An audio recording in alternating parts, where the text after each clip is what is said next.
Hi viewers, কেমন আছেন সবাই? আশা করি সবাই অনেক ভালো আছেন। তো আজকে আপনাদের জন্য নতুন আরেকটি বিষয় নিয়ে আজকের ভিডিওটি করা।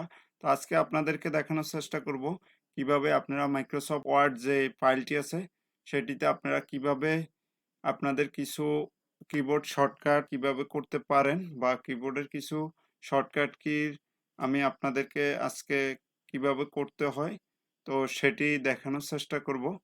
তো আমরা অনেকেই আছি কিন্তু মাউসের মাধ্যমে কিন্তু আমরা এই অপশনগুলো প্রেস করে থাকি বা আমরা করে থাকি। তো সেক্ষেত্রে আজকে আপনারা কিভাবে সেটি সংক্ষেপে আপনারা কিন্তু কিবোর্ডের মাধ্যমে করতে পারেন তো সেটি আমি দেখানোর চেষ্টা করব।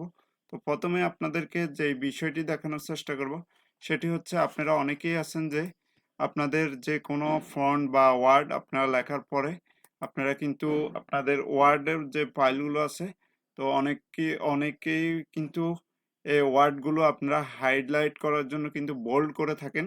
তো আমরা কিন্তু অনেকেই জানি যে আমরা যে কোনো ফন্ট সিলেক্ট করে আমরা এখানে হোম বাটনে গিয়ে কিন্তু যখন আমরা বিতে প্রেস করি তখন আমাদের ফন্টটি বোল্ড হয়।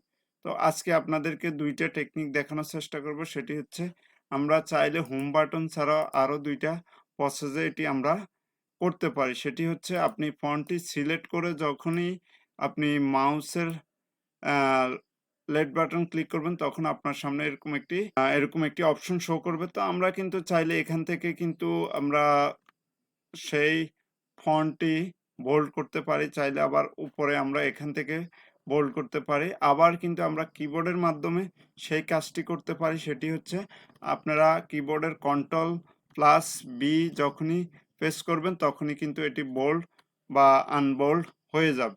তো এই বিষয়টি আপনারা অনেকেই আছেন জানেন।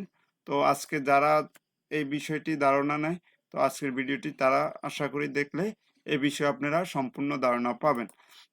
ধরেন আমি আপনাদেরকে দেখানোর স্বার্থে এখানে আমার এই ফন্টটি আমি বোল্ড করব। তো এটি আমি সিলেক্ট করে যখনই কন্ট্রোল প্লাস বি প্রেস করব তখন দেখতে পাচ্ছেন এখানে যে অপশনটি দেখতে পাচ্ছেন আমার এই ফন্টগুলোর সাথে এই ফন্ট একটি পরিবর্তন আসছে, সেটি হচ্ছে এখানে এই ফন্টটি বোল্ড হয়ে গেছে বা একটু গাঢ় দেখাচ্ছে। তো এগুলো আপনারা কিন্তু শর্টকাট কন্ট্রোল বি প্রেস করে আপনারা করতে পারেন। তারপরে আমরা যে পরবর্তী অপশনটি আপনাদেরকে দেখানোর চেষ্টা করব সেটি হচ্ছে এখানে দেখতে পাচ্ছেন আমি এই ফন্টগুলো একটু ইতালিক ফন্ট তৈরি করব। তো এটি কিন্তু আমরা সহজে কিন্তু হোম বাটনে দেখতে পাচ্ছেন আইতে প্রেস করে আমরা এটি করতে পারি, কিন্তু আমাদের পরবর্তী যে অপশনটি হচ্ছে সেটি হচ্ছে আমরা কিন্তু মাউসের রাইট বাটন ক্লিক করো এই অপশনটি এখানে ইতালিক যে অপশনটি আছে এটিতে ক্লিক করে আমরা এটি ইতালিক ফন্ট করতে পারি। তো এখানে আমরা এটি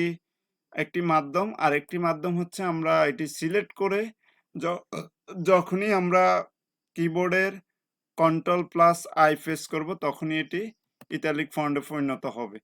তো এই হচ্ছে দ্বিতীয় অপশনটি। তো তৃতীয় অপশনটি হচ্ছে সেটি হচ্ছে আমরা প্রয়োজনে হয়তো আমরা অনেক প্রয়োজনে আমাদের কিছু ফন্ট সিলেক্ট করে কিন্তু আমাদেরকে আন্ডারলাইন করতে হয়। তো এই আন্ডারলাইনটি কিন্তু আমরা সহজে করতে পারি, সেটি হচ্ছে আমরা এখানে হোম বাটনে গিয়ে ইউতে প্রেস করলে কিন্তু আমাদের এটি নিচে একটি লাইন তৈরি হয়। তো এটি কিন্তু আমরা সংক্ষেপও তৈরি করতে পারি, সেটি হচ্ছে মাউসের রাইট বাটন ক্লিক করার সাথে সাথে এখানে যে বক্সটি আসবে এখানে আসার পরে আমরা ইউতে প্রেস করলে এটি আন্ডারলাইনে পরিণত হবে। আবার কিন্তু আমরা শর্টকাট কি হিসাবে এটি আমরা কিবোর্ডের কন্ট্রোল প্লাস ইউ প্রেস করলে কিন্তু আমাদের এটি আন্ডারলাইন হয়ে যায়। তো এই হচ্ছে বিষয়। আরও কিছু হচ্ছে আমাদের নিয়ে যে আন্ডারলাইনটি আমরা তৈরি করছি সেটা কিন্তু আমরা এখানে দেখতে পাচ্ছেন আন্ডারলাইনের অপশনে ক্লিক করে কিন্তু আমরা কয়েকটি ধরনের করতে পারি। ঠিক আছে, এখানে আমরা ডাবল তৈরি করতে পারি, তারপরে ডট ডট আকারে আমরা আন্ডারলাইন দিতে পারি, তারপরে সেমিকোলন আকারে দিতে পারি। তো এখানে আমরা যে বিষয়টি এখন আপনাদেরকে দেখাবো এখানে আমরা কিছু কিবোর্ডের মাধ্যমে আমরা শর্টকাট আন্ডারলাইন তৈরি করতে পারি।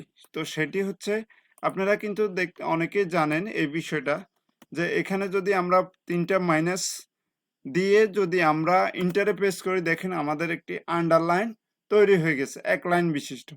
তারপরে আমরা যদি শিফট চেপে ধরে মাইনাসে ক্লিক করি, তো ৩টে মাইনাস দেওয়ার পরে আমরা আবার এন্টার প্রেস করলে দেখতে পাচ্ছেন একটু গাঢ় আন্ডারলাইন তৈরি হয়ে গেছে। তো পরবর্তীতে যে অপশনটি আছে সেটি হচ্ছে আমরা যদি সমান সমানে ৩টা সমান সমান ক্লিক করে আমরা যদি এন্টার প্রেস করি, দেখতে পাচ্ছেন আমাদের ২ লাইনে ২টি আন্ডারলাইন তৈরি হয়ে গেছে। তো তারপরে আমরা যদি আরো কিছু অপশন আছে, আপনারা যদি স্টার ৩টে স্টার ক্লিক করে যখনই আপনারা এন্টারে প্রেস করবেন, এটি কিন্তু দেখতে পাচ্ছেন ডট ডট আকারে একটি আন্ডারলাইনে পরিণত হয়েছে। তারপর আরো কিছু শর্ট কি আছে, যেমন আমরা যদি শিফট চেপে ধরে হ্যাশ ক্লিক করি, ৩টা হ্যাশ ক্লিক করে আমরা যখন এন্টার বাটনে প্রেস করব তখন দেখতে পাচ্ছেন একটি গাঢ় আন্ডারলাইন তৈরি হয়ে গেছে ৩ লাইন বিশিষ্ট। তো এটি কিন্তু আমরা অনেকে আছে এখান থেকে করে থাকি, বা অনেকে আছে আমরা এখান থেকে ইনসার্টে ক্লিক করে শেপে গিয়ে আমরা লাইন নিয়ে তারপরে এটি আমরা কাজ করি। তো এটি কিন্তু অনেক সময়ের ব্যাপার, বা অনেক সময় আমাদের সময় লেট হয় বা এটি করতে। তো আপনারা কিন্তু শর্টকাট কিবোর্ডের মাধ্যমে এই কাজগুলো সংক্ষেপে করতে পারেন। তো আসলে আমি আপনাদেরকে এই বিষয়ে মাইক্রোসফট ওয়ার্ড বা মাইক্রোসফট অফিস সম্পর্কে পর্যাপ্ত পরিমাণ ধারণা নিয়ে কিছু ভিডিও তৈরি করব বেসিক, আপনারা যাতে খুব সহজে মাইক্রোসফট ওয়ার্ডে এক্সপার্ট হতে পারেন, বা মাইক্রোসফট ওয়ার্ডে কিছু শর্টকাট কাজ আপনাদেরকে ভিডিওর মাধ্যমে আমি দেওয়ার চেষ্টা করব। তো আমি আপনাদেরকে ধাপে ধাপে বিভিন্ন ভিডিওর মাধ্যমে সেটি দেখানোর চেষ্টা করব। তো আশা করি আপনারা সম্পূর্ণ ভিডিওটি দেখবেন, আর পরবর্তী যে নেক্সট ভিডিওগুলো আমি তৈরি করব আপনারা সেই ভিডিওগুলো দেখবেন। তাতে করে আপনারা যারা মাইক্রোসফট ওয়ার্ড সম্পর্কে ধারণা কম, বা আপনারা সেই বিষয়ে আশা করি অনেকগুলো শর্টকাট মাধ্যম জানা থাকলে আপনারা খুব সহজে এই বিষয়গুলোর মাধ্যমে আপনারা আপনাদের কাজগুলো বা আপনাদের যে সকল বিষয়গুলো ধারণা নেই সেগুলো আপনার সম্পর্কে ধারণা পাবেন। তো পরবর্তী ভিডিওতে আরেকটু নতুন কিছু শর্টকাট কি সম্পর্কে আপনাদেরকে দেখানোর চেষ্টা করব। তো আশা করি আপনারা সম্পূর্ণ ভিডিওটি দেখবেন, আর যারা নতুন ভিউয়ার্স আছেন তারা আমার চ্যানেলটি সাবস্ক্রাইব করবেন এবং পাশে থাকা বেল আইকনটি বাজিয়ে দিবেন পরবর্তী ভিডিও আপডেট পেতে। আর যারা অলরেডি সাবস্ক্রাইব করছেন তাদেরকে অসংখ্য ধন্যবাদ। তো সবাই ভালো থাকবেন, সুস্থ থাকবেন। খোদা হাফেজ।